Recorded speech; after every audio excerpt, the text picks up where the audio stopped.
मेरे भाषणों में तो तू ऐसे विशेषण नहीं जोड़ा करता। भाई मुझे भी मौका दे, मुझे भी किसी को भ्रष्टाचार का पिता कहना है। आपको उनके स्तर तक नहीं उतरना चाहिए सर। अरे उतरते तो तुम हो। मैं तो उतारता हूँ सर।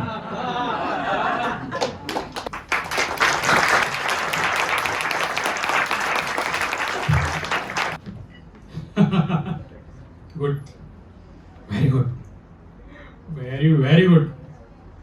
अरे रामलाल सुनो, सक्सेना को अंदर भेजो।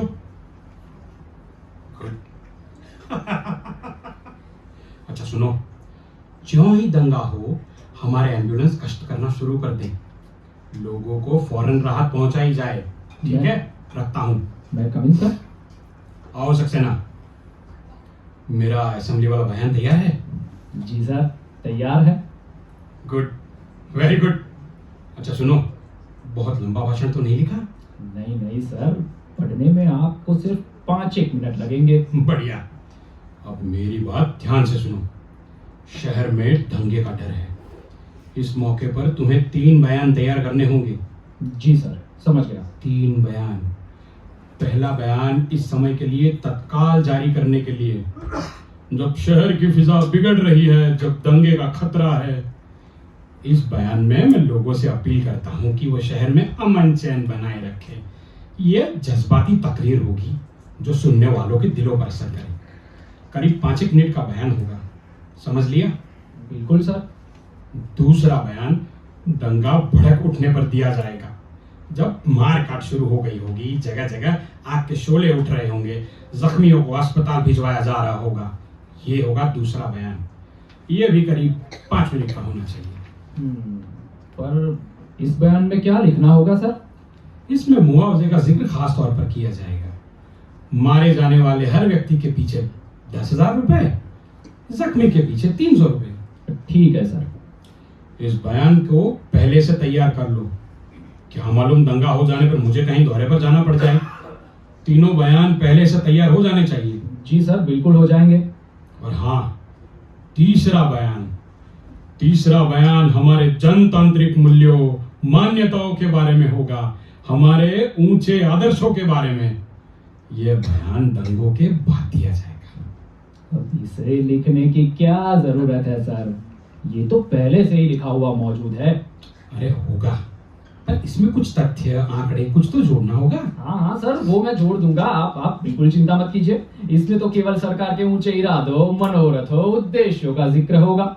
और ये तो आपके हर रोज काम आने वाली चीज है। ठीक है, ये तीनों बयान तैयार करके मेरे ब्रीफकेस में रख दो। बाहर लिफाफों पर लाल पेंसिल से साफ साफ लिख देना, बयान नंबर 1 दंगे भड़कने से पहले, बयान नंबर 2 दंगों के दौरान, बयान नंबर 3 दंगों के बाद। समझ गए? जी सर। अब जाओ और तीनों बयान आज ही तैयार करके ब्रीफकेस में रखवा दो। तीनों भाषण पहले से तैयार है सर। तैयार है? क्या मतलब? ये तुमने कब तैयार कर लिए? वो पिछले मंत्री जी के लिए तैयार किए थे सर। आज फाइल खोली तो मिल गए। चलो ठीक है। हैं? क्या कहा? पिछले मंत्री के लिए? जी सर। वो तो विरोधी पार्टी के मंत्री थे, उनके भाषणों का भला मैं क्या करूंगा? सर, भाषणों में कोई फर्क नहीं पड़ता। अब आप देख लीजिए, पिछली बार जब हुकूमत बदली थी तो नए मंत्री जी अपने से पहले के मंत्रियों की तकरीरों का इस्तेमाल करते थे। फिर दंगे तो सर सारा वक्त चलते ही रहते हैं, आप समझते हैं ना? अरे सक्सेना, पर कुछ तो फर्क होना चाहिए। हाँ सर, मतलब बिल्कुल होना चाहिए। और इसीलिए हम ये छोटी मोटी अदला बदली कर लेते हैं सर। 1 मिनट, इसका क्या मतलब? अरे तुम उनकी भी तकरीरें लिखते थे क्या? सर, आपसे पहले के मंत्री जी की तकरीरें भी मैं ही लिखता था। तुम झूठ बोल रहे हो। तुम आजकल भी किसी दूसरे आदमी के लिए लिख रहे हो, सच बोलो। नहीं सर, मैं बिल्कुल सच बोल रहा हूँ सर। मत बोलो कि तुम एक सरकारी मुलाजिम हो और तुम्हें मेरे भाषण लिखने के लिए रखा गया है। जी बिल्कुल बिल्कुल सर। कौन है यह दूसरा आदमी जिसके लिए तुम भाषण लिखते हो?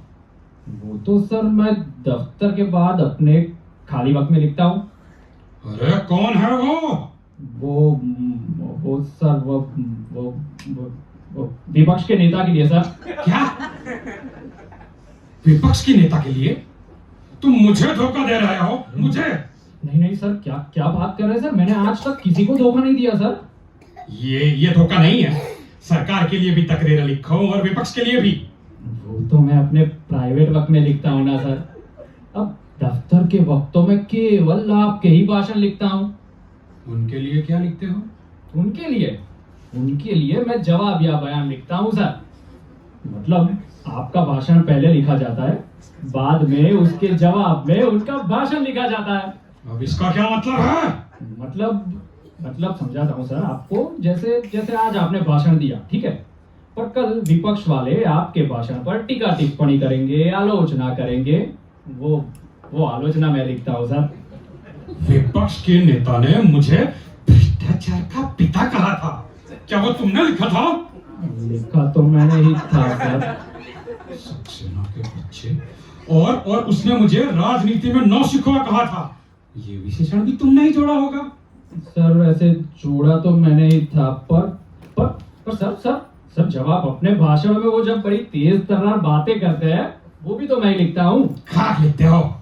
उल्टा उसके मुंह से मुझे भ्रष्टाचार का पिता कहलवाया है। मुझे गाली दिलवाई तुमने। वो तो प्राइवेट वक्त में दिलवाई है सर। अरे इससे क्या फर्क पड़ता है? वो गाली तो तेरे दिमाग से निकली मेरे खिलाफ। इसका मतलब है तू मुझे भ्रष्टाचार का पिता समझता है। नहीं सर, ये तो बस सिर्फ वो तकरीर को जरा असरदार बनाने के लिए लिखा था। मेरे भाषणों में तो तू ऐसे विशेषण नहीं जोड़ा करता। भाई मुझे भी मौका दे, मुझे भी किसी को भ्रष्टाचार का पिता कहना है। सर होता क्या है, ये जवाबी तकरीरों में ना नोक-झोंक की गुंजाइश ज्यादा होती है। एक काम करो, तुम मेरे लिए भी आज से जवाबी तकरीर लिखा करो। अगले चुनाव के बाद लिख दूंगा सर। यदि आप विपक्ष में हुए तो एक से बढ़िया एक तकरीरें लिखूंगा। क्या कहा? तुम समझते हो अगले चुनाव में हम हार जाएंगे? नहीं, तुम अभी लिखो। अरे सर आप समझते नहीं है सर।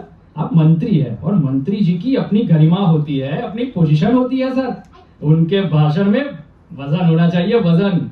और ये विपक्ष ना सर, उनकी तकरीरें एकदम तीखी होती है और कुछ तो एकदम हल्की भी।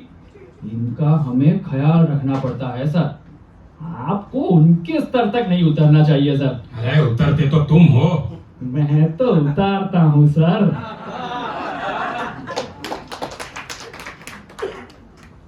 एक मिनट, तुम उनकी तकरीरें लिखते हो, तुम उनसे मिलने भी जाते होंगे? नहीं सर, मतलब आमतौर पर तो बात टेलीफोन पर ही हो जाती है। कहना क्या चाहते हो?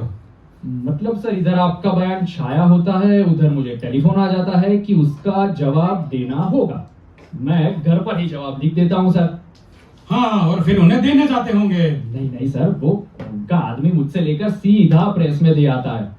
उनसे मिले तो महीनों बीत जाते हैं, कभी कभी तो सिर्फ चेक ही आ जाता है। क्या?